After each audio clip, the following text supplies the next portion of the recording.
saya, Nenden Anita dari Yayasan Tabur Kasih atau Save Million. Saat ini saya sedang berada di Rumah Pemulihan Permata Noah. Dan di sini saya akan mewawancarai salah satu pengurus di rumah pemulihan ini. Boleh diperkenalkan diri, Ibu? Nama Ibu siapa?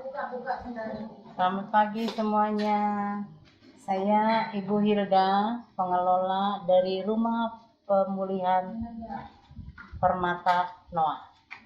Sebelumnya boleh diceritakan Ibu awal mula bisa didirikan yayasan ini seperti dari tahun berapa, lalu pendiri pertamanya itu siapa, atau mungkin ada cerita di balik kenapa yayasan ini bisa dibangun. Ya. Pada awalnya kira-kira tahun 2008-2009 saya sering dititipkan orang tua kalau lagi marah. Ya, titip dong, ini mama saya katanya nggak mau makan, marah-marah terus dan lain sebagainya. Setelah curhat, nah selama 2 tahun hampir banyak yang suka titip orang tua. Ternyata orang tua itu banyak yang kecewa dengan kesibukan anaknya, kenakalan cucunya, atau penyakit yang tidak sembuh-sembuh, atau karena kesepian, ya. Dan ujung-ujungnya selalu mengatakan Tuhan nggak adil. Dari situ saya berpikiran, aduh ini udah seusia seperti ini, kalau merasa bahwa Tuhan itu tidak adil, bagaimana ketika nanti bertemu dengan Tuhannya gitu kan. Akhirnya saya bilang kalau boleh, kan saya punya anak 4. Anak 4 itu sudah menikah semua. Jadi rumah ini agak sepi. Saya bilang, aduh kalau boleh, ini rumah kan bukan rumah saya juga. Ya, kita cuma dipercaya untuk menempati rumah itu, gitu kan. Rumah ini kosong, kita isi cuma suami istri, udah pensiun. Gimana ya kalau misalnya kita merawat orang-orang yang perlu kita rawat.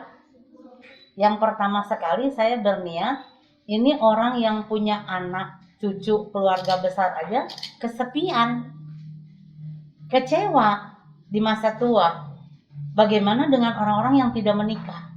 Jadi pada awalnya saya ingin merawat orang-orang yang tidak menikah. Seperti itu. Dan pada tahun 2011, tepatnya tanggal 5 April, mulai ada saya ketemu orang, salah satu pendoa, dia kecelakaan, dia pedagang kue, waktu pakai motor itu dia lihat di Husein itu ada pesawat mau turun, terus dia tabrak trotoar, akhirnya dia jatuh, tidak bisa mengobati, akhirnya sarafnya itu seperti ketarik ke atas, jadi seperti gitu. Dan akhirnya itu yang pertama kali saya rawat. Akhirnya ada lagi sampai 4 orang itu kami suami istri merawat. Lama-lama ada yang nitipin, ada yang saya ketemu di jalan juga. Lama-lama kok jadi banyak gitu. Akhirnya pada 2010 saya ada 26 oma opa di rumah. Yang dititipkan, yang ambil sendiri, yang sebatang kara. Nah, lama-lama ada yang meninggal sampai dengan hari ini. Saya merawat oma opa itu sekarang tahun yang ke-9 dari 2011, tahun yang ke-9. Tahun yang ke-9 ini sudah 26 oma opa yang meninggal yang kami rawat. Karena oma opa ini 80% sakit tua. Ada juga yang masih muda, yang kanker, yang jantung, diabetes, tapi mereka tidak menular karena kami satu rumah.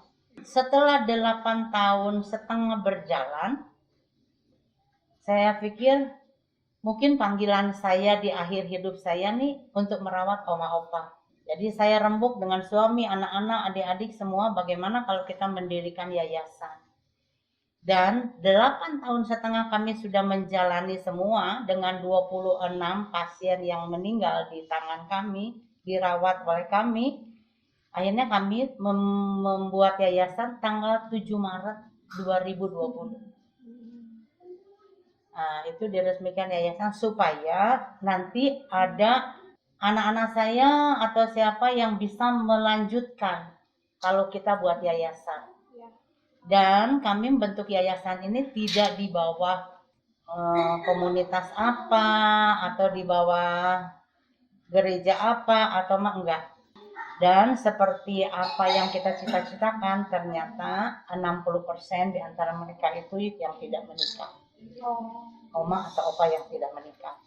30% di antara mereka itu yang menikah tapi tidak punya anak dan pasangan hidupnya sudah mendahului mereka. Ya.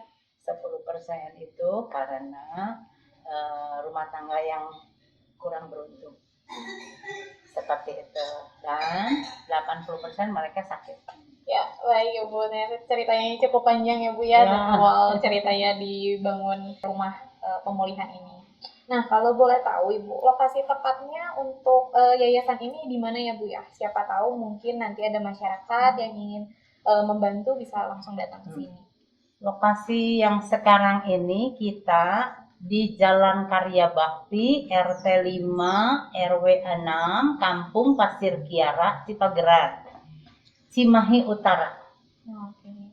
Nah, mungkin ya boleh untuk teman-teman atau masyarakat di sana yang mau datang langsung ke sini itu boleh ya Bu ya? Boleh.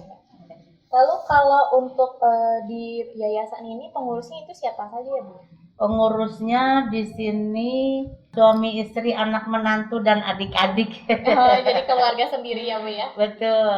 Tapi ada para mentor yang mereka juga sudah kami didik home care.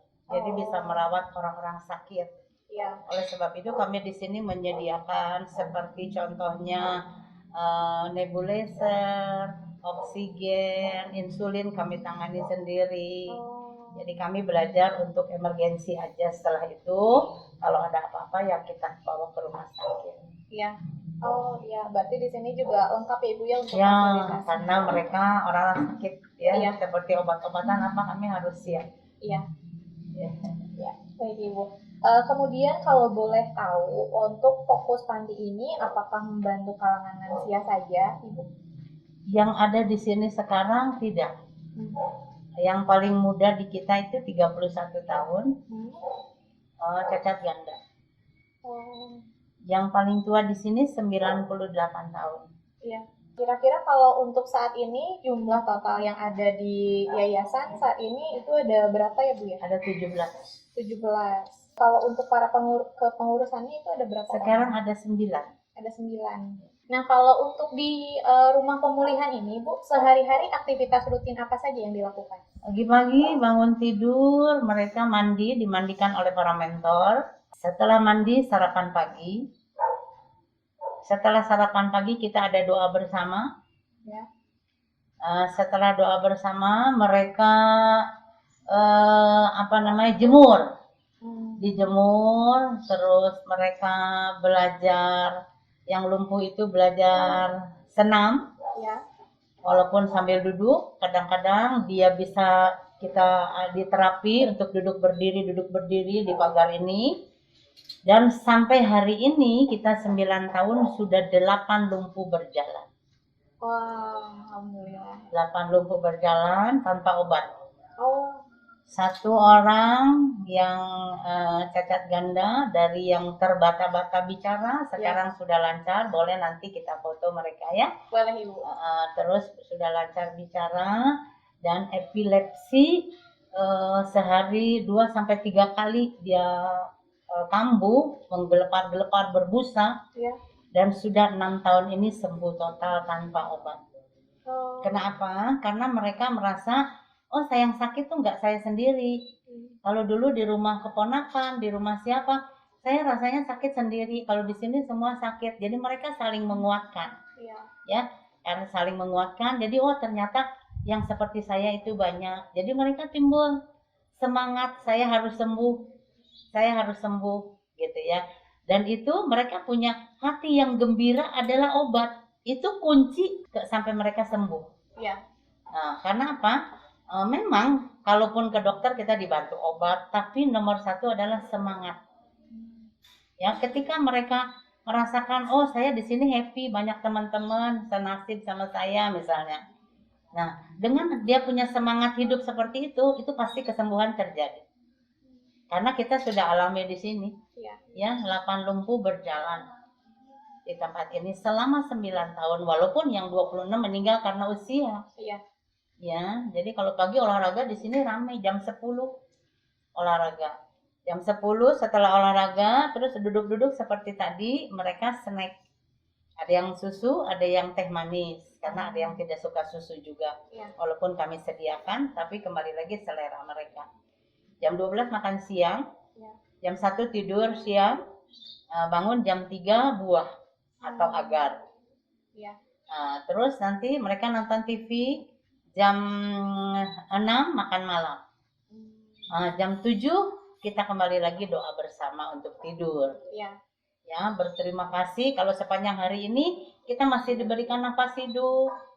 Begitu ya. Jadi kita setiap hari mengingatkan mereka untuk mereka mengucap syukur kepada penciptanya. Kalau bisa ada sampai hari ini karena kita dipercaya untuk hidup.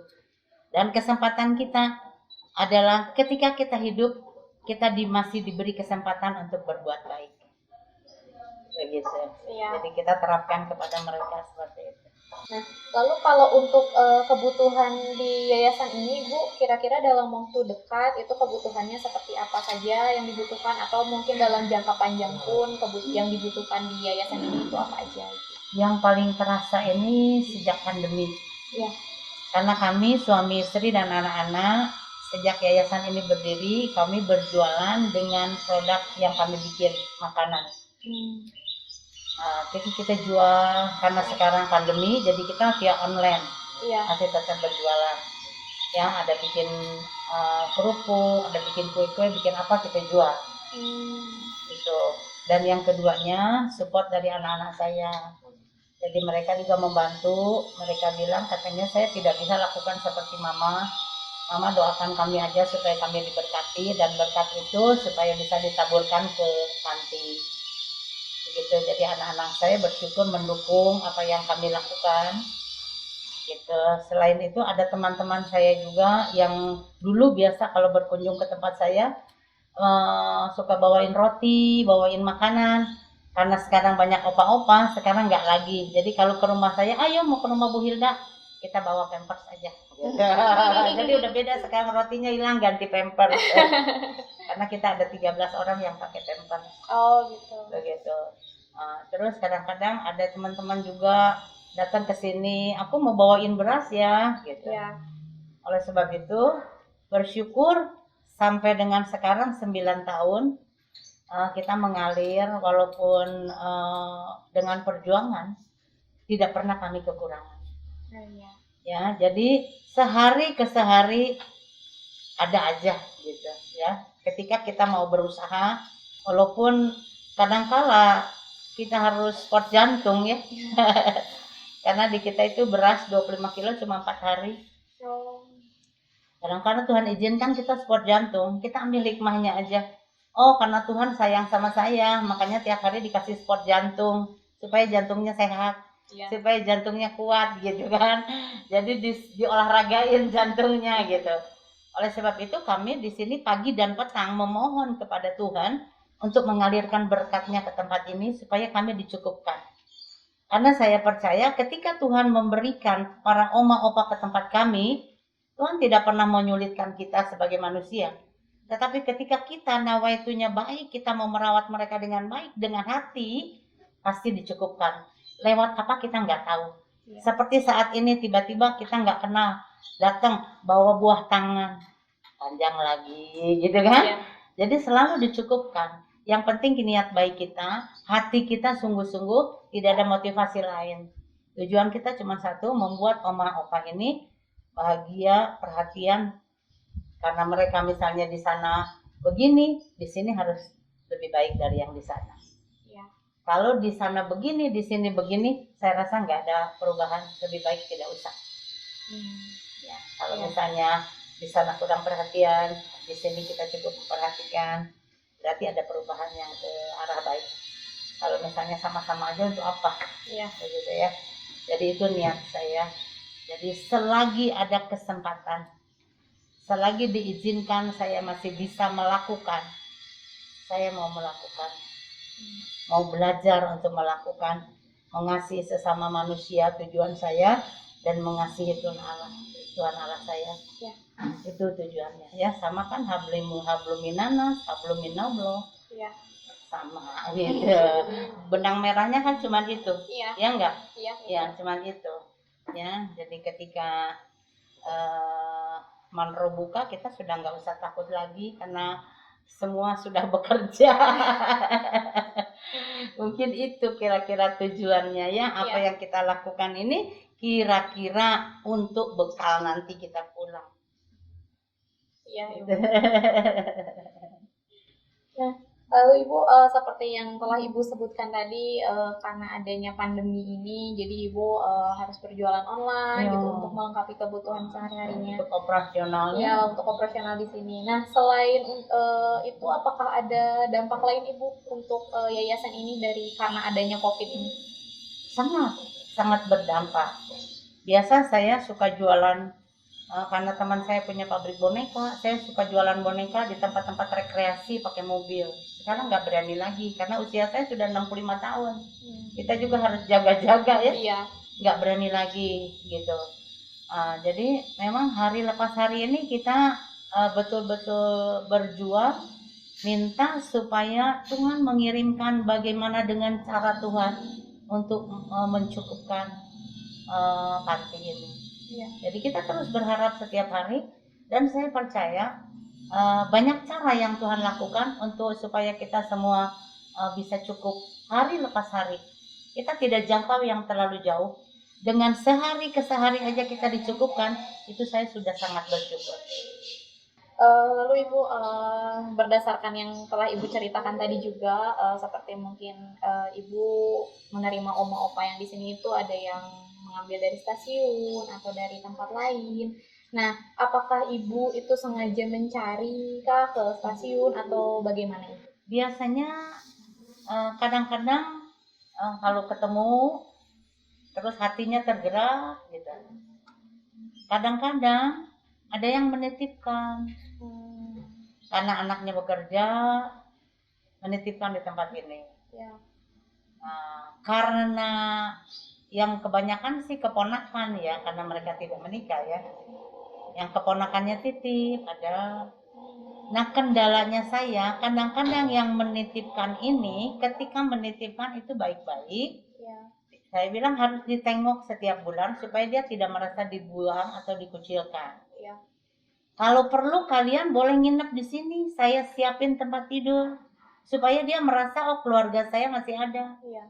Nah, sebulan oke, 2 bulan oke, lama-lama di telepon nggak bisa, di WA nggak diangkat, nomornya sudah ganti, alamatnya nggak tahu. Ada yang sampai meninggal nggak datang, yang menitipkannya. Jadi lost contact gitu ya? Nah, ada yang seperti itu, ada yang dititipkan di sini tapi bisa jangka waktu lama. Kalau ditelepon baru ditengok. Kalau nggak ditelepon kayaknya salah kita. Ya. Gitu. Nah, kadang-kadang kesulitannya kalau yang sebatang kara ini pernah satu bulan meninggal 3 orang. Nah, itu kadang-kadang ya suka dukanya ya. Tapi karena panggilan kita di sini, ya kita harus lakukan saja, berjalan. Iya. Ya kan, kalau yang kanker gitu kan repot. Seperti ada pernah yang kanker darah. Hampir setiap 2-3 bulan harus transfusi ke rumah sakit. Kadang-kadang ini berapa oma-opa yang tidak punya BPJS karena mereka umur juga nggak tahu. Ya. Surat lahir nggak punya, surat-surat lain nggak ada. Ditanya umur berapa juga nggak tahu. Ya. Begitu, mana bisa kita mau bikin BPJS dan sebagainya, identitasnya kadang-kadang mereka nggak punya. Nah, kemudian misalnya nih ada tetangga kita misalnya yang ya dari usia itu udah lansia, tapi ternyata tidak ada yang bisa mengurusnya gitu Bu. Nah, apakah bisa dibawa ke sini? Gitu, boleh kalau ada penanggung jawab. Karena ini selama 9 tahun saya belajar banyak. Iya. ya harus ada penanggung jawabnya. Kalau misal dari komunitas, misalnya dari agama lain atau gimana, mungkin kalau di Kristen itu suka ada diakonia misalnya gitu ya. Nah, ada apa namanya, untuk kaum duafa gitu, ada penanggung jawab dari komunitas mana, Ya. boleh. Gitu ya, kecuali kalau yang saya dapat sendiri gitu kan, itu udah pasti tanggung jawab kita. Begitu. Terus yang kedua, disesuaikan dengan para pembimbing atau para mentornya. Kalau mentornya mencukupi, saya bisa menerima, karena saya nggak mau ambil sebanyak-banyaknya tapi tidak terawat. Kapasitas di tempat kita ini 34 bed, 32 bed. Ya. Sekarang baru terisi 17. Nah, ke-1 karena pandemi, kita nggak berani terima. Yang kedua, disesuaikan dengan mentor. Saya nggak mau, maaf bicara, kalau orang masuk ke sini kok bau pesing, kok kotor, kok gini, nggak mau. Saya mau mereka sehat, terawat. Jadi jangan kita ngumpulin banyak, tapi kita nggak bisa rawat. Saya nggak mau. Iya.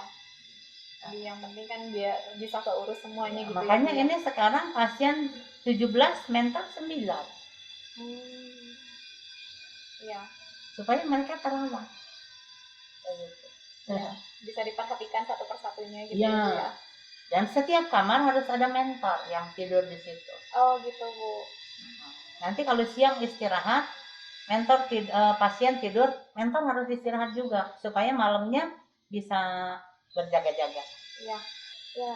Baik Ibu, mungkin cukup sekian wawancara saya kepada Ibu. Mungkin terima kasih banyak Ibu atas waktu dan informasinya. Sama-sama, terima kasih juga buat perhatian, buat kepeduliannya.